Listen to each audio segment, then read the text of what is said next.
I stood at the podium inside the community center, holding the official document firmly in my hands, my voice calm and unwavering as I began to read. Notice of violation. Case number 4729. Brenda Kensington. As president of the Cedar Ridge Estates HOA, you are hereby fined $10,000 for multiple violations of Municipal Codes 12.3, 15.7, and 22.9. The room went completely still. The silence was so thick you could hear even the faintest movement echo across the polished floor. Brenda's face transformed instantly, her usual smug confidence evaporating into stunned disbelief, her mouth opening and closing like she couldn't quite find the words to respond. Just a week earlier, she had stood in this exact same spot, smiling with satisfaction as she announced a $2,000 fine against me for fishing in what she claimed was protected pond. It all began 3 months ago, when I first moved into Cedar Ridge Estates. The realtor had proudly shown me the neighborhood, a picturesque lakeside community with winding walking paths, perfectly maintained lawns, and at its center, a calm, beautiful pond. As someone who found peace in fishing, it felt like I had discovered a personal paradise. There was something almost magical about the early mornings, the mist drifting across the water, the quiet ripple of fish breaking the surface. It was everything I had hoped for when I decided to leave the chaos of downtown life behind. I had barely finished unpacking my boxes when I grabbed my fishing rod and made my way to the pond at sunrise. That first cast felt like home. The sun was just beginning to rise, casting golden reflections across the surface of the water. That morning, I caught and released 3 largemouth bass, each one putting up just enough of a fight to remind me why I loved fishing so much. Neighbors passed by walking their dogs. Some waved. Others stopped to chat about the best fishing spots. For the first time in a long while, I felt like I truly belonged somewhere. What I didn't realize then was that my peaceful routine had already caught the attention of someone who would soon turn my life upside down. Exactly 1 week after I moved in, the letter arrived. It came on official HOA letterhead, printed on thick cream-colored paper that felt expensive to the touch. Dear Mr. Mitchell, it began with precise, formal typing. This letter serves as official notice of violation of Cedar Ridge Estates HOA Covenant Section 47B, subsection 3. Fishing in the community pond is strictly prohibited under Protected Waterway Act established by this board. You have been assessed a fine of $2,000, payable within 30 days. Failure to comply will result in additional penalties and possible legal action. At the bottom, in bold blue ink that practically screamed authority, was Brenda Kensington's signature, followed by her title, President, Cedar Ridge Estates HOA. I read the letter 3 times, convinced I had misunderstood something. $2,000 for fishing? It was ridiculous. But what concerned me more was this so-called Protected Waterway Act I had never heard of. I immediately pulled out my closing documents and began searching through the HOA bylaws and covenants I had been given. There was no mention of any fishing restrictions. In fact, the pond was clearly listed as a community amenity, available for recreational use by all residents. Something wasn't right. I decided it was time to meet Brenda Kensington face-to-face. Her house sat prominently at the corner of Maple and Oak, a pristine colonial-style home with hedges trimmed so precisely they looked measured with a ruler. The lawn was impossibly green, flawless to the point of looking artificial. Not a single leaf dared to disrupt its perfection. I rang the doorbell at exactly 10 a.m., hoping it wasn't too early.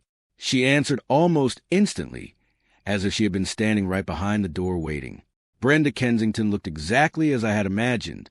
Mid-50s, blonde hair tightly pulled into a severe bun, dressed in a blazer despite it being a Saturday morning. Her eyes narrowed the moment she saw me. Before I could even introduce myself, she spoke, her tone dripping with condescension. Mr. Mitchell, I presume. I've been expecting you. Most violators show up within 24 hours, thinking they can talk their way out of consequences. Let me save you the effort.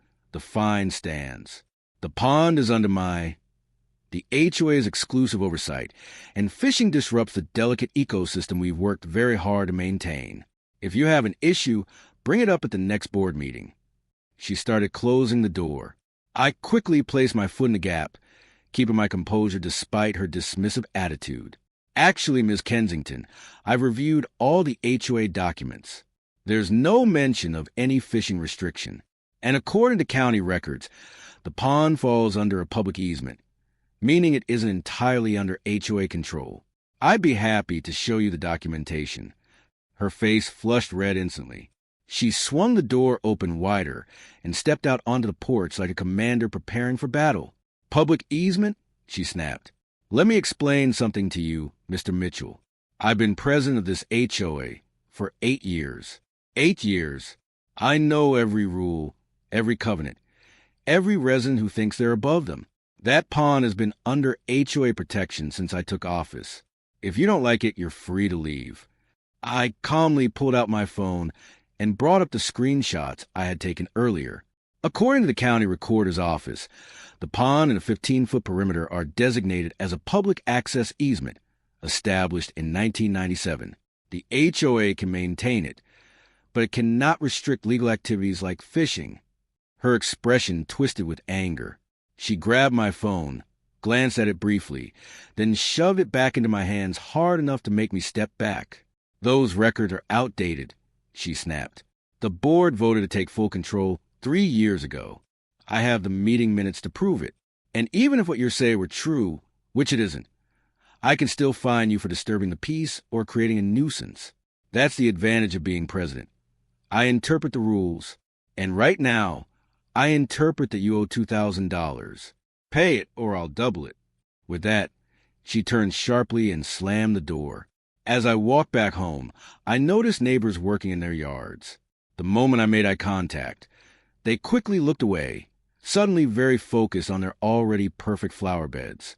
It wasn't until I reached the end of the street that someone finally approached me. An elderly man named Greg, who lived a few houses down, looked around cautiously before speaking in a low voice. You're the new guy who got fined for fishing, right? Word spreads fast here. Listen, Brenda's been doing this for years. She fined the Hendersons $500 because their trash cans were visible for 10 minutes. The Garcias got hit with $1,000 because their kid drew chalk on their own driveway. We all just pay and stay quiet. It's easier. That can't be legal, I said, genuinely confused. Greg shook his head. You don't get it. She has connections. Her brother-in-law is a lawyer. He sends threatening letters to anyone who pushes back. She handpicked the board, so they all support her, and she keeps records of every tiny violation. Cross her once, and suddenly your grass is too long, or your mailbox isn't the right shade. Just pay the fine.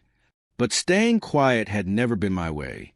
That night, I sat at my computer and started digging. I researched municipal codes, HOA authority limits, and state laws regarding easements. The more I read, the clearer it became. Brenda was operating far outside her legal boundaries.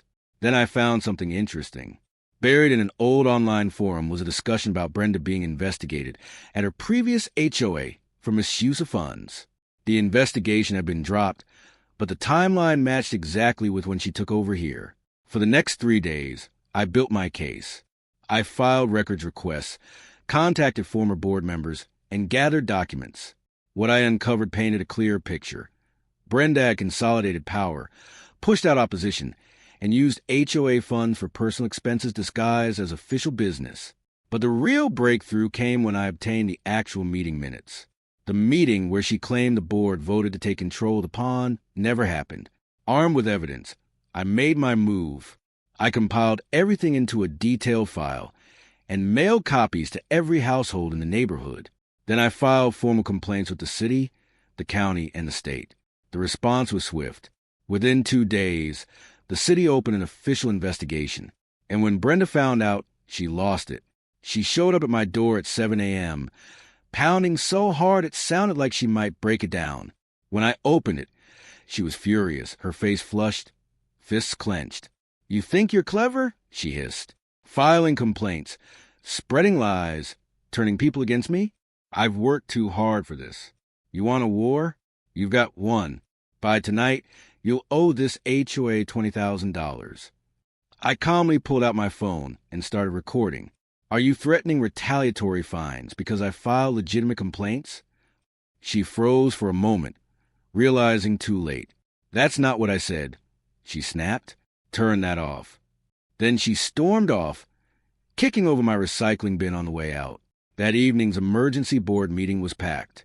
Residents who had stayed silent for years were suddenly showing up, and among them were 3 unexpected guests: a city official, a county representative, and a detective. Brenda tried to maintain control, but it didn't last long. The investigation findings were presented in detail. The pond was a public easement. The fines were illegal. The funds, over $50,000, had been misused. Her authority collapsed in real time. When it was my turn to speak, I simply gestured to the evidence and let the officials finish. Then came the final blow. "Brenda Kensington," the city representative said, "you are hereby fined $10,000. The room erupted. Cheers! Applause. Years of frustration finally released. Brenda stood frozen, gripping the podium, her confidence completely shattered. "You can't do this," she whispered. "I have immunity." The detective stepped forward, not for criminal activity. At that moment, everything she had built fell apart. The board removed her immediately, and as she was escorted out, she looked back at me, not with anger but defeat. The woman who once ruled Cedar Ridge through fear had finally faced consequences, and the cost was exactly $10,000.